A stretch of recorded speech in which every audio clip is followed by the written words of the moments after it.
Welcome, friends. Let us together rebuild this world so that we may live, laugh, and lore. But I was going into Toshi Station to pick up some power converters. I can bring you in warm, or I can bring you in cold. Not listening. I'm not listening. Oh, I took. Program loaded and ready. Make it so. Welcome to the Live, Laugh, Lore podcast. We're your hosts. I'm Tony. And I'm Mark. And today we have a deep dive. Yes, a deep dive of one we've just been anticipating this whole time. Mm-hmm. It's been begging. We've been talking about it. We've been chatting about it. We've been researching about it. And finally it's all coming to this culmination of the Marauders. It's in the original list of ideas, Tony, in the storyboard. Our last three ones are like, we kept saying that. We're like, oh, this is the original list, but it's kind of funny. We are really hitting back to that original list, which, once again, I've said in the previous episode, but I'll say it again. When we put that down, I thought we were going to get that done like week one. Yep. So the fact that we've gone, Waited, 23 plus, that's awesome to think about that. We've had different ideas come through. And also a really big inspiration of this was when we talked about the pet peeves. Mm-hmm. We went through and they're like remaking Harry Potter, 1 through 7 again. And we were kind of like, why don't you do the Marauders? So this is kind of in a great way where this is a deep dive, but we can mold it into, hey, this is how we'd see a series, right? Right. So I'm kind of putting you on the spot, Mark. I know we didn't necessarily plan for that, but that might be a fun mini game at the end to be like, okay, if you had to really think about hey, you're HBO. Yeah. I'm gonna or Warner Brothers, is that HBO? Is that is it? Well, it's Warner Brothers is who own it. And it's not HBO, but sometimes HBO has it. Has sometimes their stuff. Peacock has it. So Warner Brothers is not attached to any specific streaming service. Dude, this is going to be so good that all of them are going to buy it, Mark. Are you kidding me? All know. right. You find it on Peacock and, 2027, I don't know. But yeah, the point is that might be a really fun mini game to think about, how we'd actually set up a series like this. But without further ado, Mark, you're the wielder of knowledge this time. Yes, Lord of the Rings stories was me. This is all you, Harry brother. Potter. I'll tell you what, Tony, there's a lot of information here, and researching this really refueled my desire for a Marauders TV show. I mean, there's just so much good information here, and I've kind of put it into a narrative format, so we'll just see how it goes. Great. No, this is probably, we're already halfway there through our screenwrite. Now, I will ask really quick. Yes. Sources, was it kind of, is this all JK's works? Is this kind of an amalgamation? Because, there's a lot of people who, we've had, I won't name names. Yes. Yep. But we've had people on the podcast who really like fan fictions. The serious kind, not the what you're thinking of, the really serious fan fictions of Harry Potter. And some of these people and their ideas, we're basically, in a weird way, some of our what ifs, you could turn into a fan fiction. So some of these people have crazy good ideas, so I'm just curious. I definitely came across fan fiction, and there are some awesome ideas, but it's not canon, so You refused. Steered away. Good. My main sources came from Pottermore and the Harry Potter official wiki. Nice. Which heavily comes from Pottermore and the Sacred Tomes. I was about to say, nice. You pointed to the Sacred Tomes. Yes. Now, what's the wiki called? Because, the One Ring is Lord of the Rings. You have Wikipedia, which is Star Wars. Is there a special name for this? It's for just Harry Potter? Just Harry Potter wiki. Oh, I know. Boo. Yeah. I was hoping for a more clever The Wizard name. Wiki? Yeah. Wizarding Wiki? Yeah. And so a little bit, but not much, for Peter Pettigrew, because there's not a lot known about his early life. I pulled not specific stories, but general agreeants from the Marauders Reddit page. I love that. Yeah. Good. And so we'll go into it. Community outreach is important. Yeah. Community, community collaboration is good. Yeah. So, Mark, rip it. All right. Let's get into it. So, all 4 Marauders, Tony, born in England. Okay? Mm-hmm. Or Great Britain, rather. I was about to say, I only know it based on the risk board, so you gotta, Great Britain. Okay? Europe is just here, The United Kingdom, because those are the students that attend Hogwarts, right? Yep. They are born between 1 September 1959 and 31 August 1960, because those make them eligible for this 1971-1972 Hogwarts school year. Dude, so in theory, you could be really old for your. It's just like America. Yeah. Yeah, all schooling's like that. There's some cutoff, so okay. Yeah, that's kind of cool. Which makes some of them the same year as my dad, so that's kind of cool. Whoa.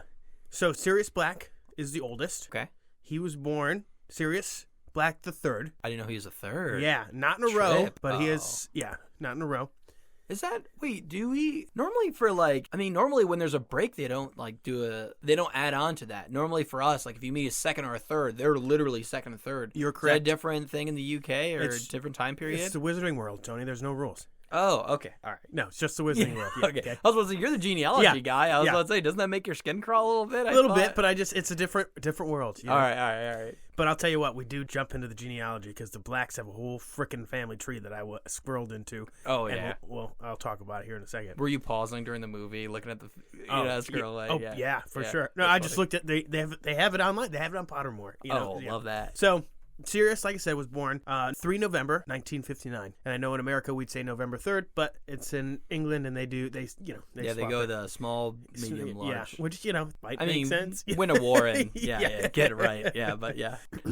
So we all know in Great Britain, Sirius Black is the only city we know. He's actually born right outside London, north. It's called Islington, just a neighborhood north of London.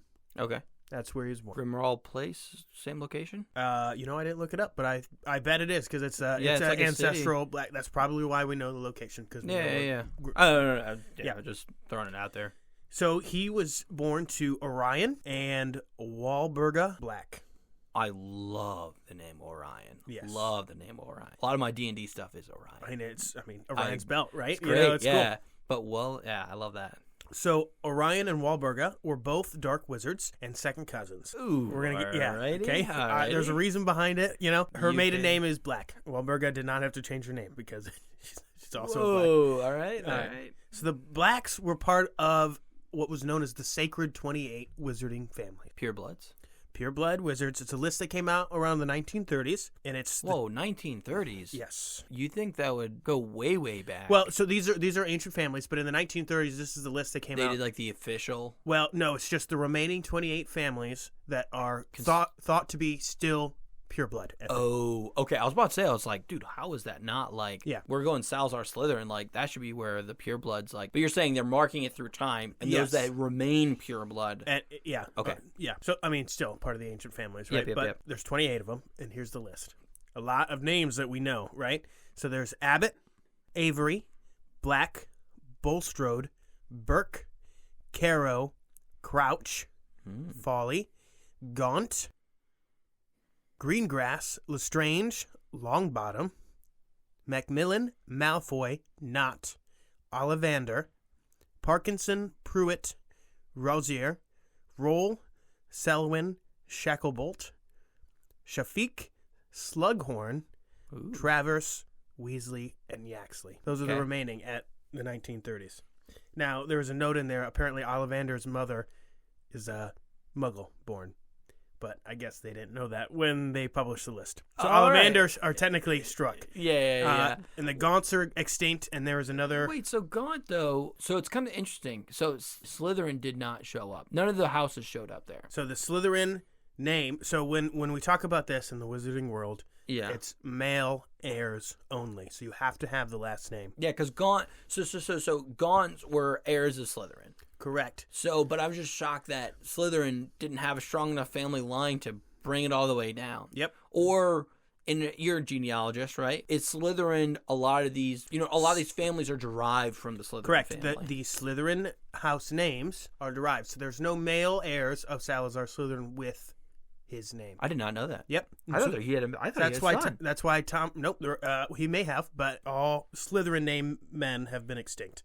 Just like all Gaunt men are extinct. Tom Riddle's uncle was the last Gaunt male. Oh, you're right, because then it was his mother who went and hitched up with a Muggle. Yeah. So that's what happens. Yeah. Sorry for dragging into that. No, it's good. When you said the 28, said the 28, the fact that none of the founders came up, especially the one who was, quite frankly, hell-bent on having successors. Yep. Or pureblood successors, didn't show up. That's pretty interesting. Exactly. So, and it's important to know later on when I get, because I'm going to make a reference to it later. So I'm glad you made that point. So as we can see, it's definitely a mixed bag. Some are definitely Slytherin pureblood elitists, right? Yeah.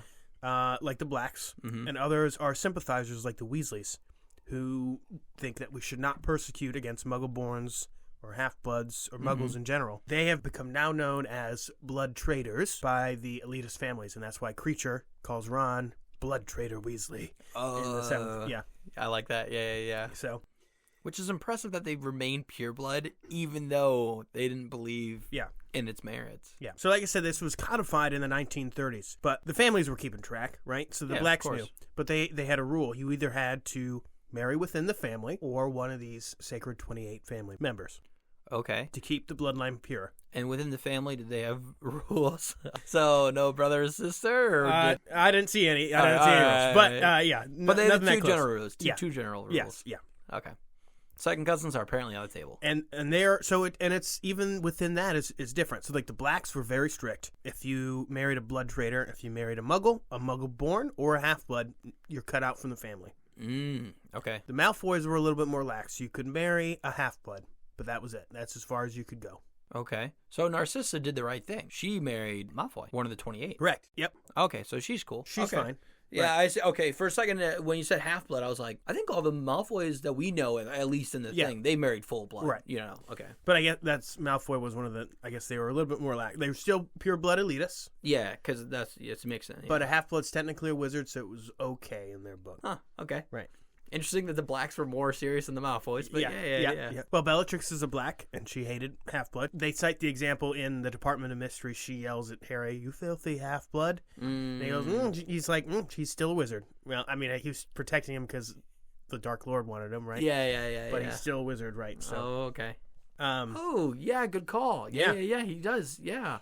Yep. What dude? That's another throwaway line I never would have considered. And there's another. Oh, I've got a couple in here. Dude, keep going. Sorry for the interruption. So I'm just gonna a quick family snippet because there is particularly one that I thought was really cool from the Black family tree. So Sirius is the great grandchild of none other than Phineas Nigellus Black, the headmaster at Hogwarts during Hogwarts Legacy. Yeah. He had a lot of kids. His oldest son Sirius had a son Arcturus. And then he had a son Orion who had Sirius, right? Oh, so he had Sirius second. So Phineas, Phineas's older brother was Sirius the first. His son is Sirius the second, and the Sirius we know is Sirius the third. Cool. Yep. So they're second cousins, like I said. So Sirius the second and Singus are brothers. They had Arcturus and Pollux, who are first cousins, and then their children are Orion and Walburga, who are Sirius's parents, but that makes them second cousins. Mm-hmm. Yep. Both all descendants of Phineas Black. Now, here's the interesting part, though, Tony. Okay. So, like I said, they married all the Sacred 28 families, right? Yeah, or within the family. Within the family. So we see a lot of those names pop up. So, like Longbottom's in there, Crouch is in there. We don't know who they. So Longbottoms. It's very likely that they're related to Neville and Barty Crouch and all this stuff. Okay. But the one that is named is Arcturus, who is Phineas's son, has a daughter, Cedrella. Okay? She marries Septimus Weasley. I love that name. Disowned from the family because the Weasleys are blood traitors, but their firstborn son is Arthur Weasley. Arthur Weasley is the grandson of Phineas, and that's why in the fifth one, remember when Harry comes and he says he found Arthur being attacked? Yeah. Dumbledore goes to the portrait of Phineas Black because Phineas is Arthur's grandfather. That's why he sends them to go. Wow, that's crazy. So So you're telling me that Arthur Weasley's dad is Septimus. Oh my gosh, I love that. Septimus Weasley. Yep. But mother is a Black. Mother's a Black. Huh. Okay. So Arthur is in fact a pureblood. Yes. Weasleys are 100% pureblood. They're just blood traitors because they sympathize. Yeah. They have not mixed. First time that it was mixed was when Ron married Hermione, and that would get him. That would get him. Molly's maiden name? Pruitt, which is another. Another name on the. Yep. Okay, so Mark, we're really hitting your genealogy, this is, right? So I love that. Fact, I wanted to, right. Phineas, he literally talks to Phineas the first thing. Mm-hmm. That's awesome. I love that. Arthur's grandfather. Yeah. So I thought that was really cool. It's so cool when you do this research. Wait. So what does that make Sirius Black to Arthur? Well, they share the same grandparent. Wait, no. So Arthur's would be grandparent. It would be Sirius's great grandparent. Correct. So they are first cousin once removed. Arthur's first cousin is Orion, which is Sirius's father. Yes. Yep. Okay. Cool. Yep. Wow. So anyway, that was the. That's perfect. No, I love that. Yeah. And so I never would have guessed. By the way, if you'd have told me all the purebloods, I thought it was gonna be some with the Malfoys because there's got to always be something. But. Yeah. And then the other family connection to highlight is Bellatrix Andromeda Black, who marries Ted Tonks. Andromeda. Why is it all galaxy names? It's all space names. I love that. Okay. And Narcissa are all Sirius Black's first cousins. They are the kids of Walburga's brother. Tonks is as well. Tonks' mother, Andromeda. Okay, yeah. Wow. She marries Ted Tonks. Yep. And then she has Nymphadora. Yes. Ted Tonks is a muggle-born wizard, so Andromeda was ostracized. Oh, okay. Her maiden name was Black, correct?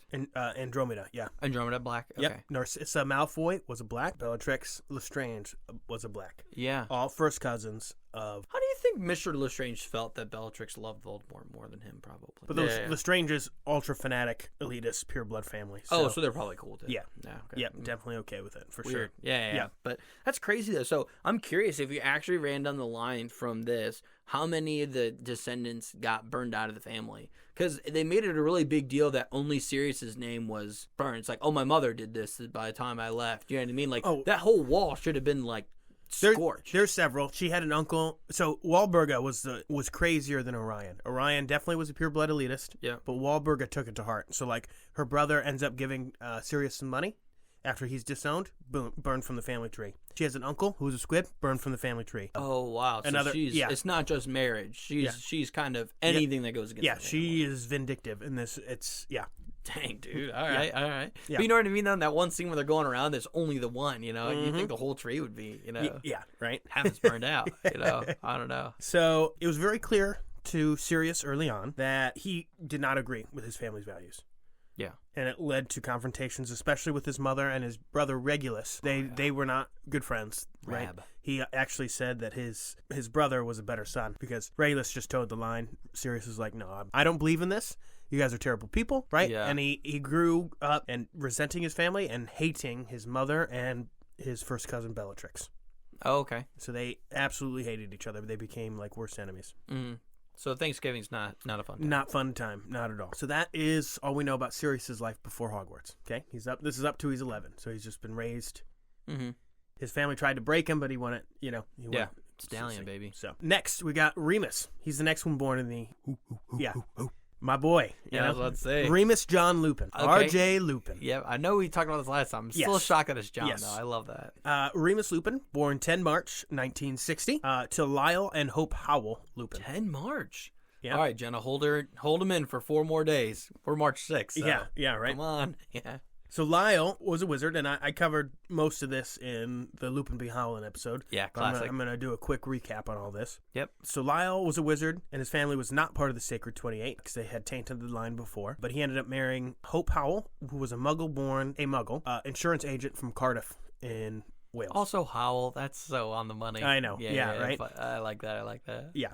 And they had a half-blood son, Remus. So Remus is a half-blood. Yep. So like I said in the other episode, Lyle worked for the Ministry of Magic and encountered the werewolf Fenrir Greyback, who was being questioned for killing 2 Muggle children. Lyle was the only one in the court to realize that Greyback was actually a werewolf. Greyback was under the disguise of a Muggle homeless man who just kind of killed the kids. When the court voted to release him, he got outraged and voiced his opinion that Fenrir the werewolf deserved nothing other than death. So obviously this angered Greyback, and he wanted revenge. So he broke in, and Remus is only 5 years old at this point, so it's like 1965.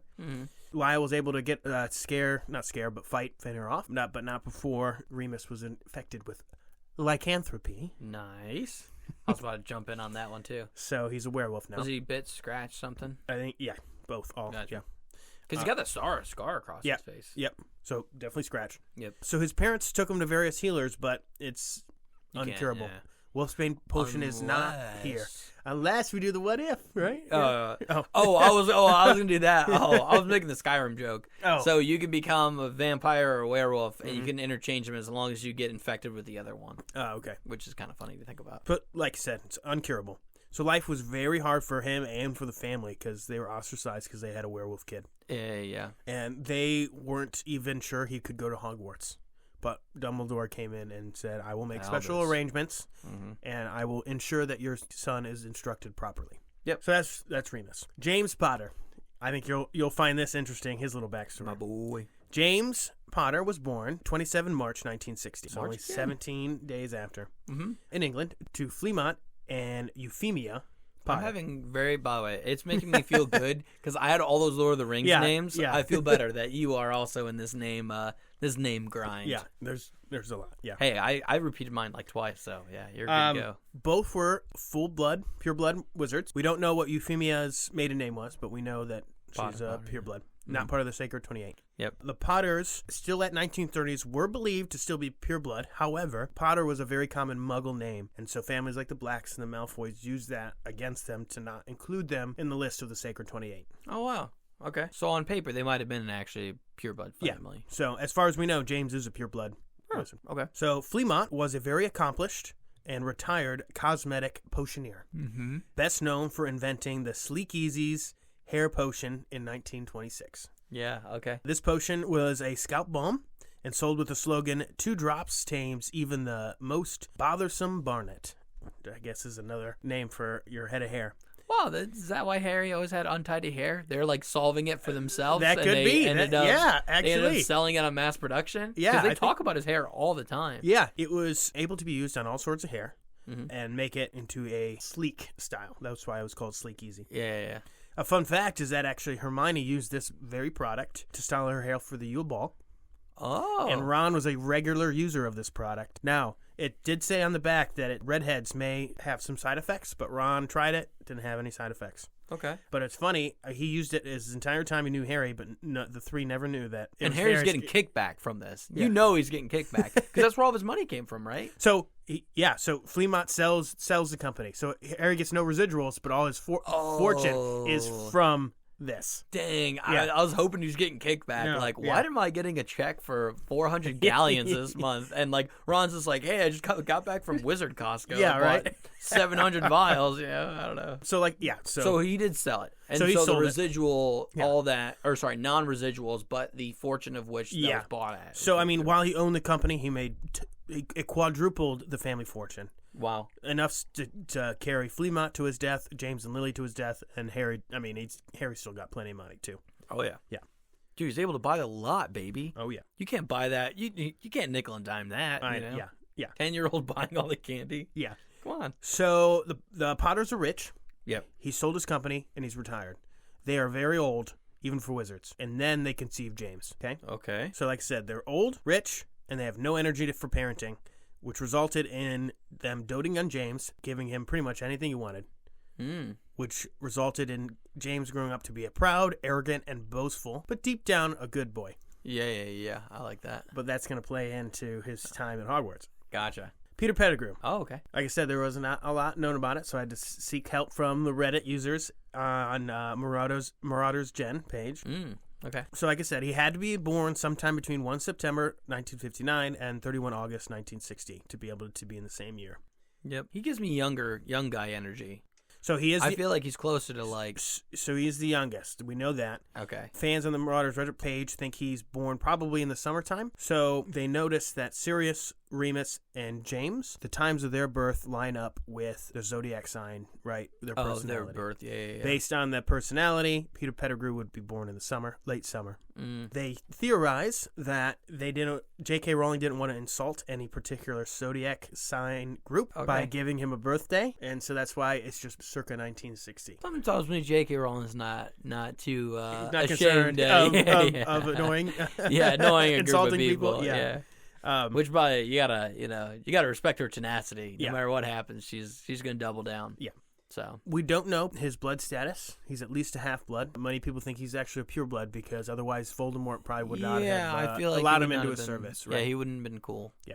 Or maybe because his actions were so he did give up the Potters and do all this. Maybe his actions were good enough for a half-blood. I don't know. You know what I mean? Yeah. So that's that. So early life, Tony. We montaged those 4 lives kind of simultaneously. Can you picture it? Yeah. In the first episode, they're growing up, different families, right? Yeah.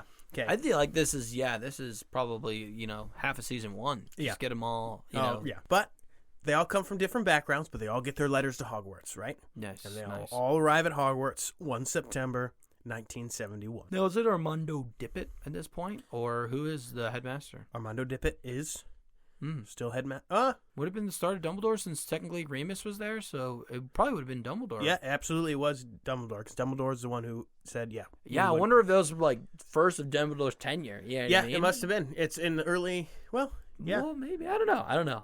Well, let's see. The 40s, 30s, 40s is when Voldemort was there, and Dumbledore was not a teacher. So Armando Dippet. So well, he was a Transfiguration teacher, right? Correct. Yep.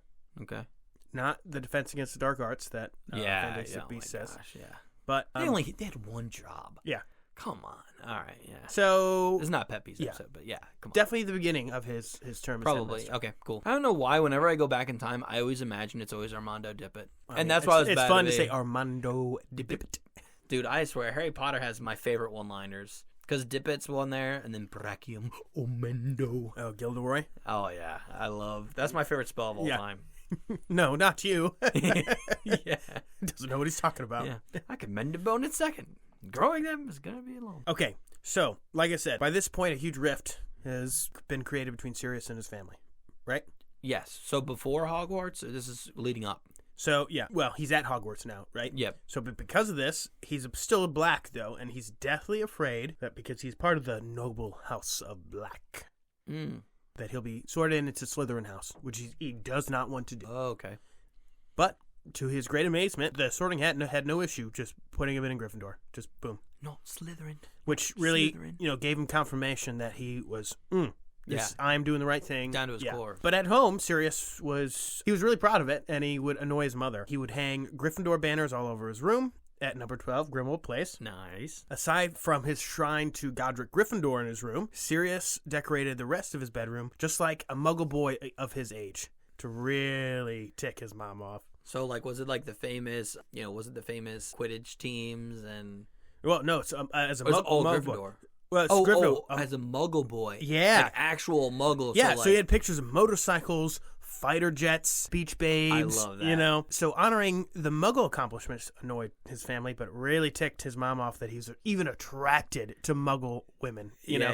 Really made her mad, grinded her gears, right? That's hilarious. So Sirius is just at home fueling the fire. Yeah, you know what I mean? Twist the knife. Yeah. James and Remus, as we know, also sorted into Gryffindor house. No problem there. Peter, however, was known as a hat stall, and it took the Sorting Hat over 5 minutes to determine if he should be in Slytherin house or Gryffindor house. I love the hat stall. And I guess this is one of the longest in Hogwarts history. Over 5 minutes, I guess, is super long. Jeez, yeah, you're sweating. Yeah. Ultimately, he ended up in Gryffindor house. Now, as we know, the Sorting Hat, when he makes a decision, he sticks to it.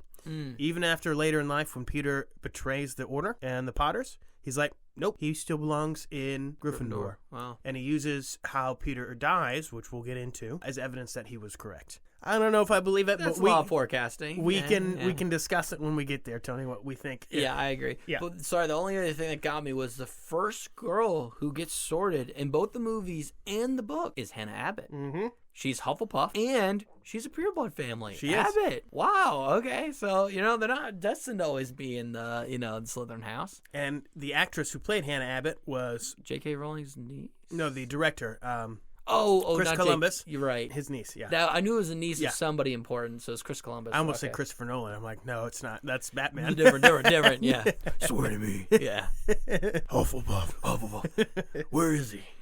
Yeah. Yes. Okay, so the four of them became really good friends real fast, and they started calling themselves the Marauders. Ooh. They came up with them themselves, right? 11 years old Marauders. Yeah. But even at the beginning, it was clear to most people that James and Sirius bonded the most. Yep. They were the closest. The first year goes on.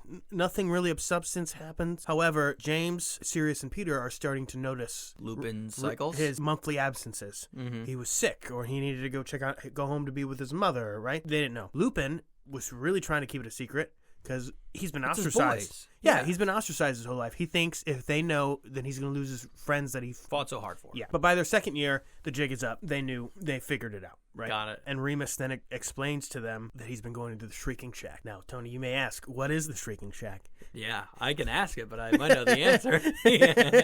So the Shrieking Shack was it was just a shack. Before the Shrieking, right? It was an abandoned house in the village of Hogsmeade. Dumbledore kind of acquired and showed Lupin that this is where you're going to go for your sight. He made a secret passageway from the grounds of Hogwarts to the Shrieking Shack from the Whomping Willow and protected it by planting the Whomping Willow. This worked for a while, But the isolation caused Werewolf Lupin to attack himself out of boredom and frustration because no one was there. This pain and the transformation itself, that's painful, caused him to shriek and howl, and it scared the crap out of the villagers. Wow, yeah. Talk about bad resale value. Can you imagine a neighbor being like, God, yeah. So the villagers mistake the screams and howls, though, for violent ghosts. And so they're freaking out. Dumbledore hears this and starts going around the pubs of Hogsmeade and just kind of expanding on these rumors and spreading crazy them. Definitely haunted ghosts. You should not go there. Yeah, I heard Brick killed a guy. Yeah. But it got so bad that the Hogwarts ghosts themselves were even afraid to go there. That's how bad the rumors spread. Dude, even the Bloody Baron, he's already got a positive KD. I know, right? Yeah, what are you worried about? You know what I mean?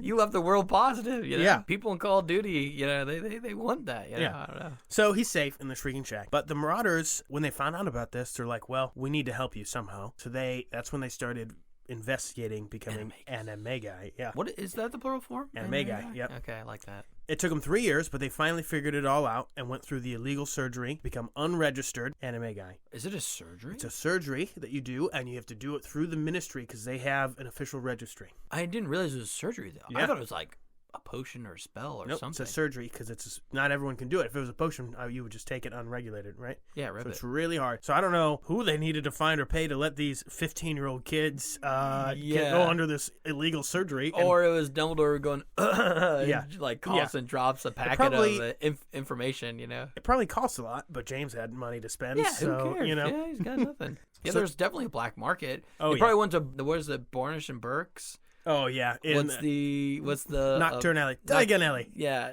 Diagonally. But it's Nocturnally, you know what I mean? I think it's like Borgin and Burt's or something like that. Borgin and Burke's, yeah. Yeah, I think something It's like a creepy bloke. It's a creepy shop. Yeah. But it's a surgery. That's what throws me off. Yeah. Like, what are you taking out the gallbladder and like moving it in a new organ? I don't know. But so they had the money, they buy the surgery. Yes. So now they are anime guy, respectfully. Yes. And do they get to choose what animal? They do. They do. Wow. Sirius chose a black dog. James chose a stag. They chose those because they were big enough to keep the wolf in check if need be. Oh, okay. Peter comes out and he said, I chose a rat, and they don't know why. But he's a rat, so they're like, okay. Wait, But so it comes you're in. telling me that their Patronus reflects their anime guy, but at this point they probably got the anime guy before they did the Patronus. Yeah. Oh wow! What a chicken the egg thing. Yeah. Okay. And so we'll figure out that Peter as a rat comes in handy later, but he's a rat. Yeah. So the reason sounds like a '90s game. The reason they all became anime guy is because they would just hang out with them as humans. However, werewolves will attack humans on sight just because. Yep. They will not attack other animals unless they attack them first. Yep. So that's why they wanted to become animals. So the anime guy route was the way to go. Yep.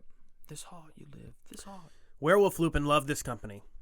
He stopped hurting himself. Mm-hmm. And like I said, the Wolfsbane potion, which for our listeners doesn't stop the transformation, but allows the werewolf to keep his mind. You keep your frontal cortex or whatever. Yeah. So the Wolfsbane potion's still not invented yet, but with the company, and he knows subconsciously, the Lupin knows his friends are there. So he's not fully Lupin, but he's it's not a crazy werewolf mind. It's rather it's more comforted, subdued. Yeah. Because he knows he's in a safe space and friends. So that really helps him out. So Shrieking Shack, the resale value, the overall residential property value kind of increases a little bit. Yeah, Shrieking so there's less howls. So I'm sure Dumbledore had to do extra work to be like, wow, we brought our ghost team in there and really still stay out. I know it seems less scary now, but stay out. Actually, this is when you should be the most scared, when they're silent. Yeah. That's hilarious to think about. Yeah. Yeah, I like thinking of Dumbledore going to Hogshead, 4 butterbeers in. Let me tell you about the Shrieking Shack. Yeah. Or he just puts on a fake mustache on top of his beard and he's just like, whoa, guys, did you hear about it? Yeah. Okay, so now that they'll have anime guy, they're like, well, we need code names. And so that's why they chose. And this is their, 5th year? Yeah, they're in their 5th year at Hogwarts. Okay. So they're all 15 years old. God, it's hilarious to think about. Yeah, 15, yep. So Sirius becomes Padfoot because of the padded feet of a dog. Never made that connection. James is Prongs because the antlers of a stag. Yep. Mooney is Lupin because of the moon. And he's got a beard. And then Peter is Wormtail because his rat tail looks like a worm. Yeah. A little less flattering out of all three, but sure. Mm-hmm. So, the Marauders are all pranksters. They, as Dumbledore says, have a certain disregard for the rules, right? Yeah. So they decide to make the Marauders map. Yeah, well, first off, they just did an illegal surgery to be with so their boys. nothing's off limits, Tony. Yeah. The only limit is, the limit of their minds. Yeah. But they make the map. The Marauders map. So the map was created using the homunculus charm, which is a very powerful and very advanced charm that enchanted the map to track the movements of every creature inside the castle. Kind of creepy to think about. But... Yeah, and a charm to specifically insult Severus Snape. So it'll just be blank for anyone else, but if it's specifically Severus Snape, it'll insult him. It'll mess him up, yeah. Because Remus says it's going to insult anyone who reads it. No, it's just for Snape. Just Snape, yeah. Moony, Wormtail, Padfoot, and Prongs. So Peter being a rat actually was a huge help with this. They needed to explore the castle to make this map, right? Because they still had to kind of draw it. No one notices a rat in the castle, but they would notice a dog. Drew? Well, not hand drew, but they needed to know in their head what the castle looked like. When for a second, I was like, I thought they were hand drawing it, and then they did like a reactivation. But I see where you're going. Because rats are allowed as a pet. Yeah. So if you saw a rat on the ground, yeah, no harm, no foul. If you saw a dog or a stag in the castle, that's big. Yeah. Yeah. So Peter would run around as a rat, and the three of them would be under James' invisibility cloak investigating the school. Okay, so James does have his invisibility cloak. Was that also a $1 million purchase from the rich family, or what? No, so that comes from his line as the Peverils. He's a descendant of the... you're right. I'm sorry. In the Deathly Hallows, he's the only one. So I forgot the Peveril stuff. Yeah. In the Deathly Hallows, there's three.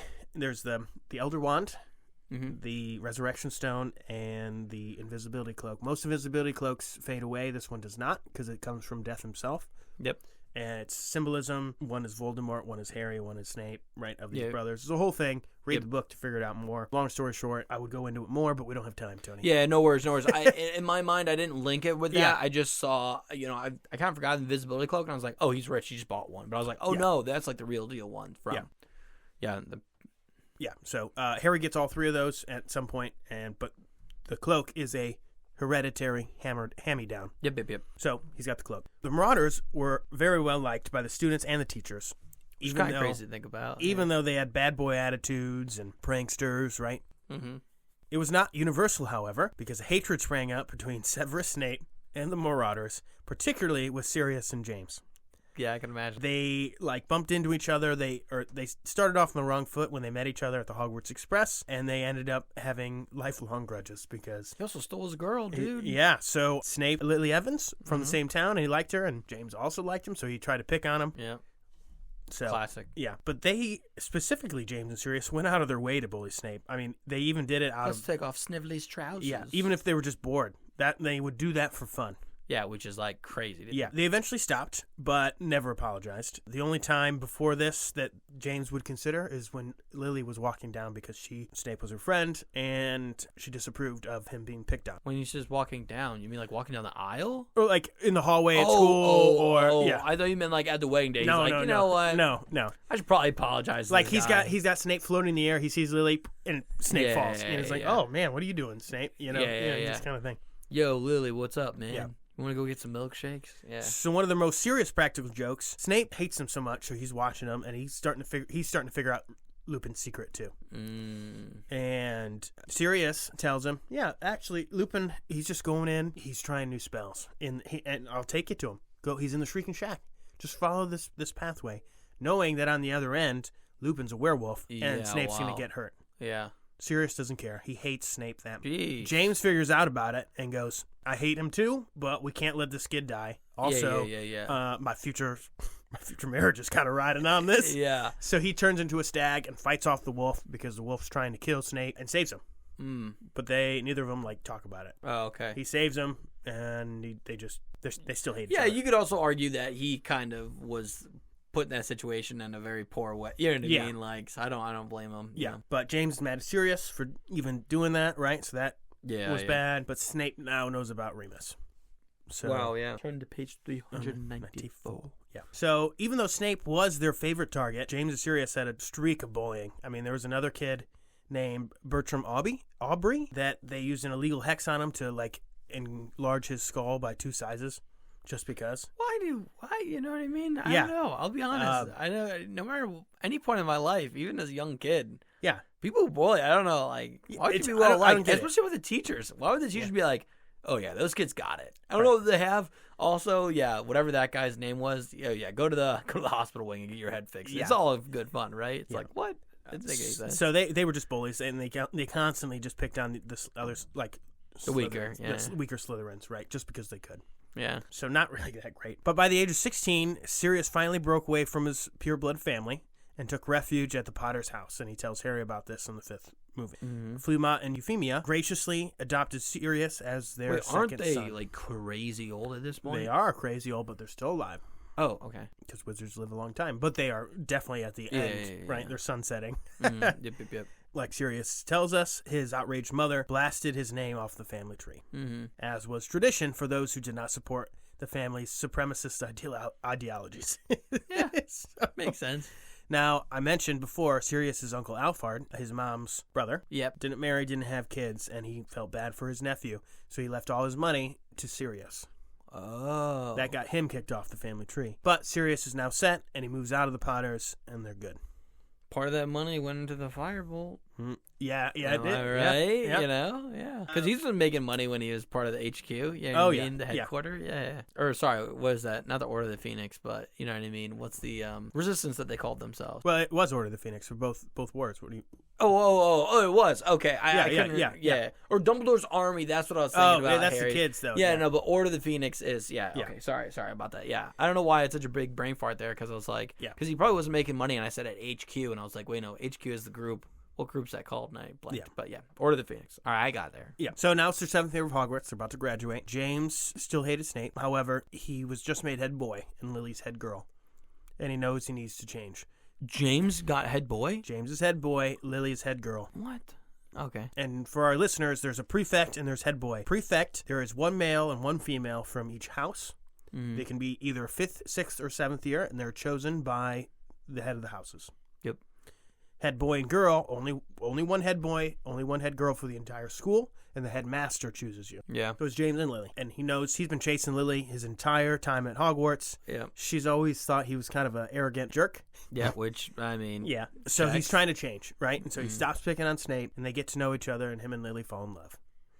It causes a huge rift between Lily and Snape. That's a whole rabbit hole. That would take a whole nother thing to go down, right? Yep. Snape's love for Lily, but They're beefing. they're beefing hard. Yeah. So then they graduate, and that's that. That's their time At Hogwarts. at Hogwarts. Some additional notes I will say. And he becomes an Auror. And. No, What? which we'll get to. Really? Yeah.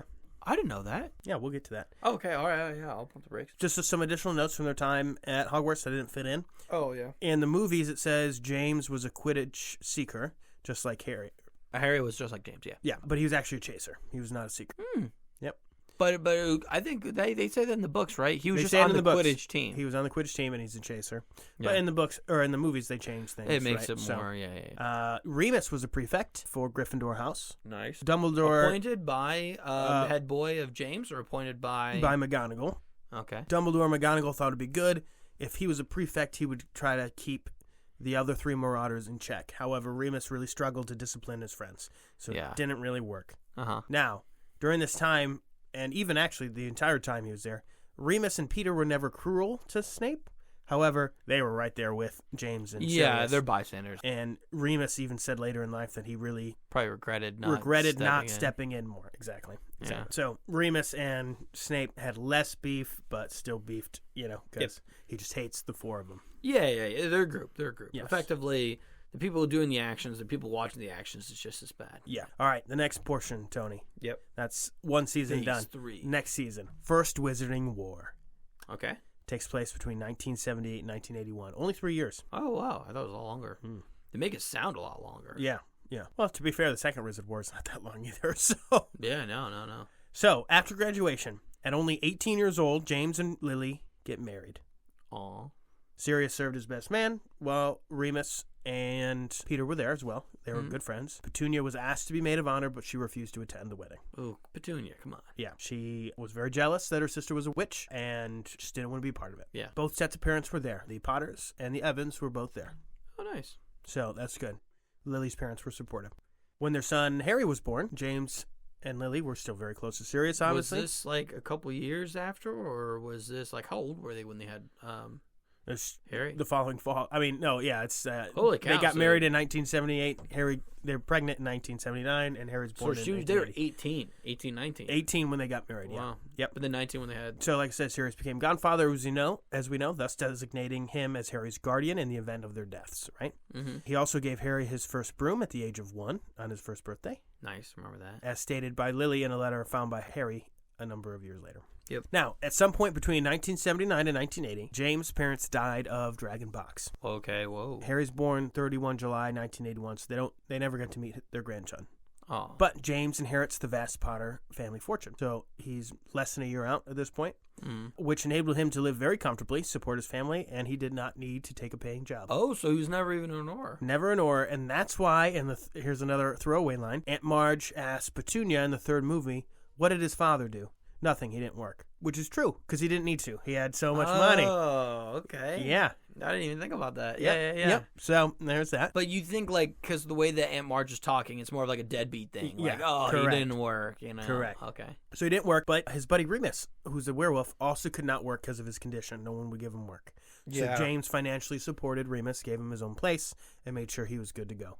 Good. Okay. Yep. Right. Good on James, honestly. Also during this time, Orion Black dies, and Regulus, between 1970 and 1980, steals Voldemort's Horcrux, drinks the death potion, brings back to creature. Yep, and he dies as well.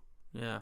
Which is kind of people are crazy starting because to at die. the end of the day, Regulus and Sirius weren't all that different. No, Regulus needed a little bit all the way up to Voldemort to see the seriousness of Regulus what he was told doing. the line a little bit more, right? Yep. But at the end of the day, he came back. Yeah, that's true. That's a crazy thing about. So by this point, James, Lily, Sirius, Remus, and Peter all joined the Order of the Phoenix that Dumbledore had just stood up to fight against Lord Voldemort and his Death Eaters for the First Wizarding War. Mm-hmm. Like I said before, in the autumn of 1979, Lily becomes pregnant, which caused her husband to go into hiding. And on 31 July 1980, Lily gives birth to her son, Harry James Potter. Nice. But it was not long before Albus found out they were in grave danger. It's when the prophecy came out, right? Harry had become the target of Lord Voldemort due to the prophecy that Professor Trelawney gave that could ultimately defeat him for good. Now, him and Neville were targeted, right? Yep. But due to Harry's parents being stronger, he was deemed the more likely target. And there was like a weird, technically, James was a half-blood. Or no, not James. No, Harry was a half-blood because Lily Evans, something like that. Because there's a whole point where Neville is a pure-blood, and Voldemort resonated with Harry's more because he was a half-blood. Correct. Yep. But who was a half-blood in that? Harry's a half-blood. I know, but what's his dad was arguably a pure-blood, so was it the mom? So James is pure-blood. She's a Muggle-born, I forgot about which that. makes Harry a half-blood wizard. Yeah, sorry. Yep. Dude, I keep forgetting these little things because Petunia's, Muggle. God, Yeah. Okay. Yeah. I'm sorry. I'm losing it. I'm losing my Yes. Harry Potter knowledge. So the prophecy was kept secret. So how did Voldemort find out about it? Well, none other than Professor Trelawney. No, Professor Snape. He was a double agent. Snape was in Trelawney said gave the prophecy, right? but Snape heard about it in the Order and told, because he's a double agent. Correct. Okay. Right. Yep. So Snape was always a double agent. He was in the Order and gave information to Voldemort. Yep. Right? Mm-hmm. Once Voldemort killed Lily, he became a double agent or said he was going to kill Lily, he became a double agent for Dumbledore. Yep. Which he probably should have saw coming, but, that's whatever. Yeah. By the way, speaking of all this knowledge, I was making a joke about this at work because we were going I just went on 3 conferences back to back to back. And then I joke with some of my coworkers because I was like, man, this is just so crazy the amount of stuff we've been going over and everything like that. I'm like, do I have to start flushing my Harry Potter and Star Wars knowledge? No, I refuse. You know what I mean? Yeah. But here I am, messing up on this. So I'm sorry, Mark. No, it's all good. I need to forget more of my work. Yeah, I don't need that stuff. I need this stuff in here. No, it's all good. I did find that funny. Yeah. Yeah. So during the next 3 years, James and Lily defied the Dark Lord 3 times as the war continued. The first is when they refused to join Voldemort's side when he attempted to recruit them. Yeah, because Severus was fighting so hard. He's like, dude, you don't have to do this. Yes, yeah. And then I think he was trying to beg Voldemort more and more and more to hey, just join. Join. Yeah. Don't kill him. Don't kill him, but just join. Yeah. Because he was in love with Lily and didn't want to see her dead. Yep. So, at the height of the war, Sirius found himself rolling with mistrust and stress due to the great terror that Lord Voldemort was bringing upon the world, right? And it took its toll.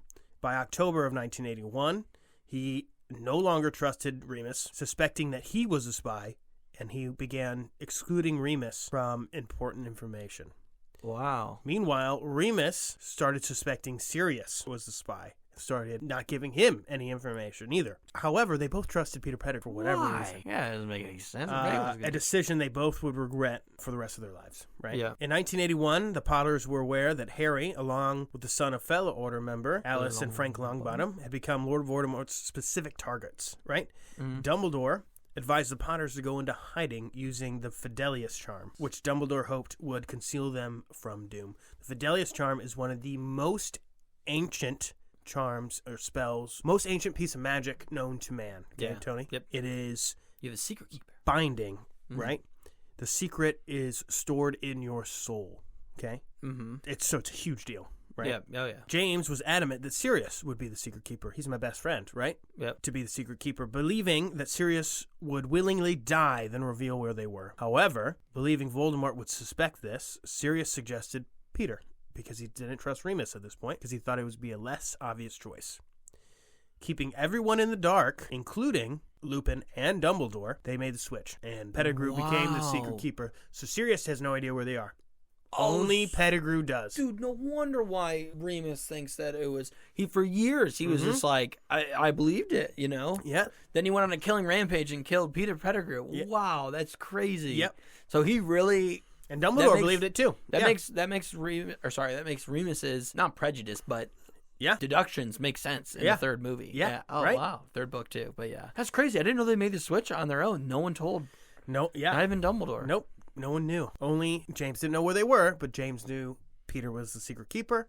And that's it. And then Peter knew where they were in Godric's Hollow. Yeah. Now, around this time, as we know, Peter decided to defect and follow Lord Voldemort. Despite being considered a low-ranking soldier for his cowardice and general lack of usefulness, Pettigrew was given the Dark Mark and accepted into the ranks of the Death Eaters, most likely because of his ability to provide important information from within the Order itself. And during this time, as a Death Eater, not even Albus Dumbledore, seemed to suspect him of working for Voldemort. Pettigrew was more than likely responsible for the Order's extremely heavy losses in the later years of the war via leaking names of the Order members to the Death Eaters, causing them to subsequently be hunted down and murdered, sometimes alongside family members, and even occasionally at Voldemort's own hand.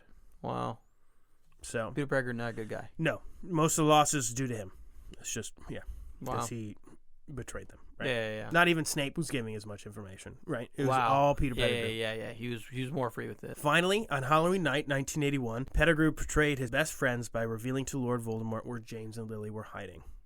When the Dark Lord arrived at Godric's Hollow on Halloween night in 1981, James told Lily to take Harry and run. After his wife and son were out of the room, he stood face to face to the most dangerous dark wizard of all time, on his own, in order to give his wife and child time to escape the cottage. However, James made a fatal mistake. He had left his wand in the living room, where he had been entertaining his young son before Voldemort's arrival. Voldemort effortlessly murdered James with the killing curse. See, this is about it. I'll stop right here. This is one of those ones where, like, I really like where J.K.'s going with it. The power of love saves him. But you could also argue James just laid down his life for his wife and son. Yeah. Arguably doing the same exact thing that Lily is about to do in 3 more minutes. But continue. Yes. Because in 3 more minutes, what does Lily do? Yes. So James falls, and I quote, this is writings from J.K. Rowling, fell like a marionette whose strings were cut. He just collapses, right? Voldemort then proceeds upstairs to where Lily and the infant Harry were hiding. Voldemort murdered Lily, who died protecting Harry. But thanks to her love's sacrifice, the killing curse Voldemort cast at Harry rebounded and destroyed the Dark Lord's body, leaving Harry with only a lightning bolt scar. Thus, Harry became known the boy who lived and whose name would become famous. So 2 things. 1, when you play Hogwarts Legacy, you can learn the killing curses. Do you want me to spoil something or not really? It's not really a spoiler. Sure, yeah. It's just a connection point. Yeah. The Avada Kedavra, so you have to do, in order to learn spells, there's like technically there's like a wand movement. Mm-hmm. And then you learn it, then you can hammer Y or B or something, and it'll cast a spell. Yeah. The whole point is when you learn it, you have to learn the movement of the spell. Kind of like switch and flick for a Wingardium Leviosa. Avada Kedavra, the sign or the spell is actually a lightning bolt that they did in the game. Oh. So that's why you see a lightning bolt, because he literally did the thing. And it's a little bit of a connection point. That is nice. Yeah, I don't have that in that. That's good to know. But it was in the game. People... Mm-hmm. Well, that's why some people are like, maybe that's not canon because it's game versus not. You know what I mean? But yeah, it's kind of one of those weird, odd things. Because normally in the movies, they're whipping spells. Swish and flick kind of thing. But the second thing I was going to say is, like I said, my previous point. I don't know. It just diminished James. I agree. Didn't he just protect you? Yeah. You know what I mean? He forgot his wand, though. So that should make it even worse. Yeah. You know what I mean? Like, that should make it even more powerful. You know? So I don't know. It's just one of those funny things. But yeah, Mark, boom. Yeah. Marauders. Well, and then you see how they get played out. Yeah. So, upon arriving at the wreckage of the Potter's house, Peter Pettigrew comes to investigate, right? And deduced what had happened. He saw Voldemort was dead, and he sees the baby there. So he takes Voldemort's wand, which was left among the rubble, fearing that the Ministry would discover his treason through inspecting Voldemort's wand, and takes it and hides it in an undisclosed location. We don't know where he hides it. Mm-hmm. But certainly not... That's why he goes, my wand won't tell. Yeah. And he gives him the wand in the fourth book because he still has it. Yeah. Wow, full circle. Okay. Now, apart from James and Lily, as we know, Sirius is the only one who knew that Pettigrew had been the secret keeper. When he realized what Pettigrew had done, Sirius went to Peter's hiding place, saw it empty. Sirius frantically sped to Godric's Hollow. By the way, this, really quick, they still believe that Peter is part of the Order at this point. Mm-hmm. So now this is full confirmation that, no, he was the leak the whole time. Correct. Oh, it's coming full gracious. circle. Yeah. Upon arriving at Godric's Hollow, discovering the Potter's house, destroyed and his friends dead. Only baby Harry was still alive. When Rubeus Hagrid appeared on the scene to take Harry from him to Dumbledore, upon Dumbledore's orders, Sirius offered to do it, as he is the chosen guardian, right? Yeah. However, Hagrid said Dumbledore had made arrangements to send Harry to Petunia and Vernon. Sirius conceded after some arguments, right? And gave Hagrid his flying motorcycle to make the trip easier. Classic, yeah. Telling him that... Which is, I love now, the connection point of this teen who wanted to make his mom mad, getting obsessed with Muggle technology, and got a motorcycle. I love that. Yep. Oh, that's great. That's a great connection point. I didn't even think about that. And so he told Hagrid he's not going to need it, so... get Harry to safety. Yeah. Nevertheless, after Hagrid received the baby, he said, I will return your bike to you, but he never got the chance. Because Sirius goes to Azkaban. Yeah. After leaving Godric's Hollow, Sirius, overcome with grief and rage, tracks Peter Pettigrew down, determined to kill him in vengeance. However, Pettigrew outwitted Black. Confronted by Sirius on a city street, he shouted out it was Sirius who betrayed the Potters, and then created a huge explosion in the street. An extremely powerful explosive curse, likely a blasting curse of some kind. Mm-hmm. And in the process, he killed 12 Muggles. Yep. This was significant. I mean, the whole street was blown up, so you could see the pipes underneath were spewing water. Yeah. This is huge. This enabled Peter to fake his own death and escape in his animagus rat form, leaving nothing but a finger. Did he cut off his own finger, or did he do the spell? He cut it off with a knife, and left that as evidence. Which is wild. Do you think you could? Do you think you could do that? Yeah, cut off his pinky, right? Yeah, quick little jab. The surviving Muggles who witnessed the event were pretty certain they saw Sirius murder their 12 companions and Pettigrew with the curse. They didn't know what happened. Yeah, they had no idea. They just saw a bomb blow up. And so when Fudge came to investigate... They investigated all the Muggles. All the Muggles claimed they saw Sirius laughing maniacally at the scene of the crime. He probably wasn't laughing. He was probably crying because he just didn't know, what just happened. He's deranged. Sirius Black doesn't know what's going on. Sirius was arrested by the Department of Magical Law Enforcement and sentenced by Barty Crouch Sr. himself to life in prison in Azkaban prison. Dude, this is where I'm also I'm not going to lie. This is where I'm also going to, pump the brakes a little bit. One thing. Can you not check the Brothers' Wand and see that Sirius did not throw that spell. Curse? Right. Yeah, I don't know. Right. So that's why, they just broke it. There's some times in, I do like how people poke holes in a lot of stuff, like power dynamics, but Harry Potter has a lot of innate holes on them. Yeah. Because there's, a lot where, they're like, Harry, did you put your name in the Goblet of Fire? It's like, no. First, let's check out the pensive. There's so many rule breakers. The pensive is a great one. You can forge memories, but you can tell when they're forged. Yeah. So take Harry's memories.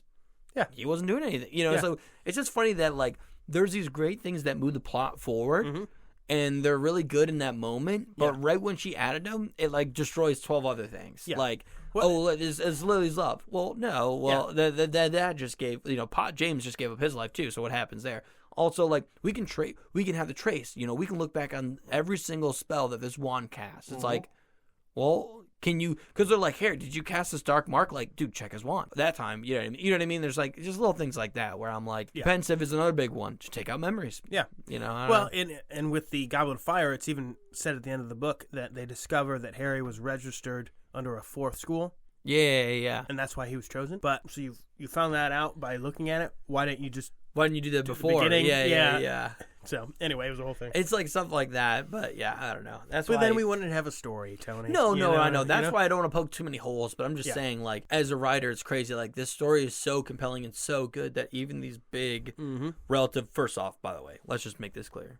These plot holes are not even close to Star Wars plot holes. Oh, so So we're let's put it in perspective here. So Sirius sentenced without a trial for 13 counts of murder with a curse and for giving information about the Potter's whereabouts. Life in prison. Right. Yep. Done. The surviving Muggles, their memories were obliterated, so they don't remember anything that happened. They fixed the road and Bob's your uncle. So all done. Afterwards, Peter Pettigrew was posthumously awarded the Order of Merlin, first class for his confrontation with Sirius, which along with the finger they recovered were given to his mother. As time passed, due to misconceptions, many believed that Black drew his wand and killed Pettigrew before the other had a chance to even draw his wand.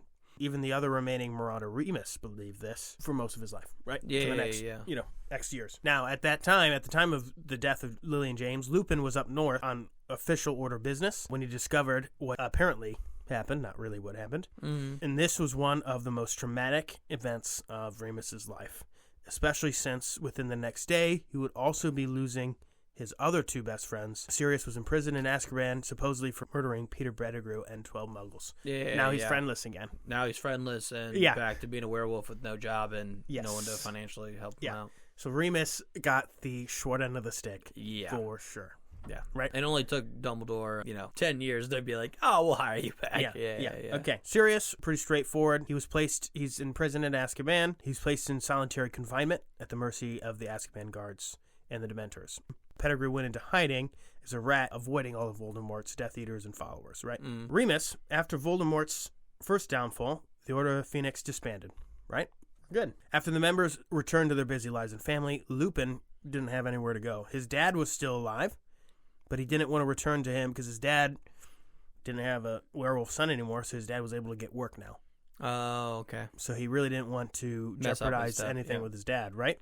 Yeah. A faint ray of hope came for Remus because all of a sudden there's a new Wolfsbane potion out, but it's expensive, and he does not have the funds to get it. Yeah. He does little odd jobs, lying about what he is to get money.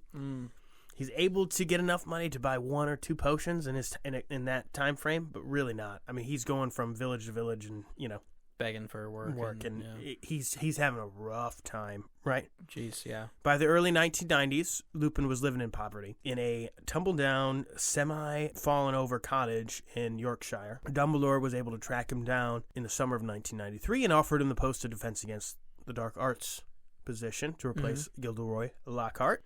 Yep. Lupin didn't want to do it. The only reason he accepted is because Dumbledore promised him regular supply of Wolfsbane that Snape himself would brew for him. Yeah, which is kind of funny, full circle. Yeah. So he accepted because he's like, I'm going to have regular income and I'll have Wolfsbane. I mean, this is going to be... Yeah. No-brainer. So the next portion is what we see in the movie. Number 5 is big because that's when Sirius dies. It culminates in the Battle of the Department of Mysteries. Harry and his godfathers fought side by side until tragically during the frenzied duel with his hated cousin Bellatrix Lestrange, right? Really didn't like him. Sirius was struck with an unknown spell which caused him to fall through the veil into the dark chamber to his death. Yep. So then we have a break because this is all of Harry Potter 6. Around Easter of 1998, the height of the Second Wizarding War, Harry, Ron, Hermione, and Griphook were all brought to Malfoy Manor, right? All this information is in the 7th book, right? But we're going to highlight it here. When they heard a noise from the cellar below, Pettigrew was sent to go investigate it because by this point he's there with the Malfoys. The noise they had heard was Dobby apparating in to rescue the prisoners down there, and Ollivander and Luna were also there. When he opened the door, he was tackled by Ron and Harry, who freed themselves of their restraints at that point. Ron managed to wrestle Pettigrew's wand from him. He began to strangle Harry with his silver hand, but Harry reminded him that he owed him a life debt because he saved him. You remember from the third movie, they were going to kill him, and he's like, we don't want that, right? When Peter Pettigrew hesitated, his brief moment of mercy caused his silver hand to turn on him, strangling him and killing him because he betrayed Voldemort, allowing Harry and Ron and the others to escape.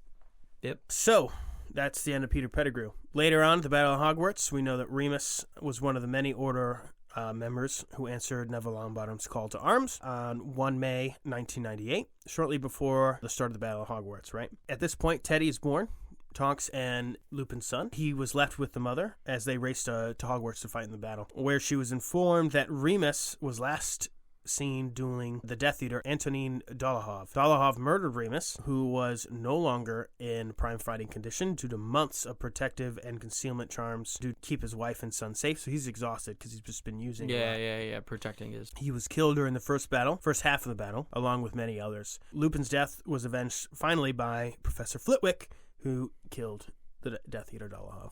Oh, wow. Yep. So that is all of them death. And then the only post-mortem notes is we see Sirius and Remus when Harry does the Resurrection Stone. Yep. Along with James and Lily, and we see them as well in the Mirror of Erised, and then in the fourth when they do the Priori Incantatem, when they come out of Voldemort's wand. Oh, yeah, just James and Lily. And then Peter's never seen post-death. So, yep. A lot of information, Tony. I mean, that was a deep dive, but that is the life of the Marauders. I know I kind of rushed through the end there, but... No, it's all good. And yeah, it's kind of one of those things where it's tough because, like, a lot of it was shown in the movie, so, you know, we're just kind of hitting the big points, but there's still a lot of the good nuggets in between those little points. But yeah, Mark, no, dude, I totally appreciate all this information. I appreciate all the notes, and it's crazy seeing the start of the genealogy of these families all the way up to the final Wizarding War, second Wizarding War, which is crazy to see. So, no, I totally appreciate it. But yeah, with that being said, our next episode is going to be the mailbag episode. Yes. So, this is kind of a final reminder, final call. We have a survey that is going to be on our Instagram story as well as just on our Instagram page. You can go to it, either private message us through Instagram, or you could also go to that, like, it's called like a highlight story or whatever. You can go right on our page and click on it and then put your notes in there. So, any comments, questions, topics, anything like that, we totally appreciate all that information. And yeah, that'd be a great way to reach out. So through the Instagram page, we're at the Live Laugh Lore Pod. And then also you can email us through our Gmail, which is the livelaughLorePod@gmail.com. So that's livelaughLorePod@gmail.com. Thanks, guys.